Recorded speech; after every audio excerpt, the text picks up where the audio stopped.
મુસ્લિમ સમાજના આગેવાનો અગ્રણીઓ ભાઈઓ અમે બધા દેશના માટે બલિદાન આપવા માટે તૈયાર છે। દેશના માટે હંમેશા કરતા આવ્યા છે અને કરતા રહીશું। આઝાદી માટે બી જે રીતે ચળવળ કરેલી તે રીતે આજે પણ અમે બધા એકતાની સાથે અને ભાઈચારાની સાથે સૌ એકજૂથ થઈને દેશના માટે ઊભા છીએ। દેશના ઉપર કોઈ આંચ નહીં આવે તેના માટે અમારી છાતી ખુલ્લી છે અને મુસ્લિમ સમાજના આગેવાનો તથા બધા રેડી છે। અને જે રીતે આજે હુમલો થયો છે એના અંદર સરકારશ્રીને હું ખાસ અપીલ કરવા માગું છું કે એ જે કૃત્ય કરનારાઓ છે તે લોકોને જલ્દીથી જલ્દી પકડી પાડી અને ખાસ એ લોકોને સખતમાં સખત સજા થાય એવી અમારી સૌની એક રિક્વેસ્ટ છે। તથા હું એમ કહેવા માગું છું કે જે રીતે ભાઈચારો બનેલો છે તે ભાઈચારો હંમેશા બનેલો રહે અને ભાઈચારાની સાથે સૌને આપણે દેશનો કેવી રીતના વિકાસ થાય તેના ઉપર આપણે વધારે ચાલવાનું છે। અને આ જે કૃત્ય થયું છે તેનાથી આપણે સૌએ એકજૂથ થઈને રહીશું તો આપણા અંદર આ એકતાના માધ્યમથી કરવાવાળાઓને પણ ખબર પડશે કે આ લોકો તો એક છે, તો એ રીતે આપણા દેશની અંદર એકતા બનેલી રહેશે। આપ સૌ આ રીતે અહીંયા મુસ્લિમ સમાજ વતી બધા જે આવ્યા છે તે બધાનો બી આભાર માનું છું।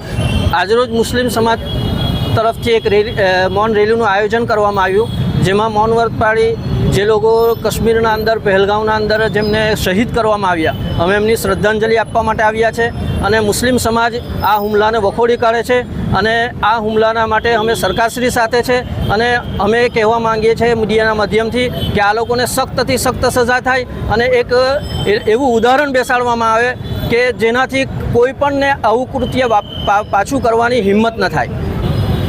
આતંકવાદીઓ કાશ્મીરમાં પર્યટકો પર જે હુમલો કરવામાં આવ્યો એનું મુખ્ય કારણ છે કે આ કાશ્મીરમાં છેલ્લે 3 ચૂંટણીઓ પંચાયતની હોય, વિધાનસભા હોય કે લોકસભા, શાંતિપૂર્ણ માહોલમાં જે ચૂંટણી થઈ એના લીધે પાકિસ્તાનના અને જે વિરોધીઓ જે છે એના પેટમાં તેલ રેડાયું, એટલે ત્યાંને આર્થિક પરિસ્થિતિ અને નુકસાન પહોંચાડવા માટે, કારણ કે કાશ્મીરમાં જે ઇન્ફ્રાસ્ટ્રક્ચર છે, રસ્તા, પછી ચિકિત્સા સેવા, આરોગ્ય, હોસ્પિટલ, શિક્ષણ, એ જે સંસ્થાઓ જે છે ખૂબ સારી રીતે કામગીરી થઈ રહી છે।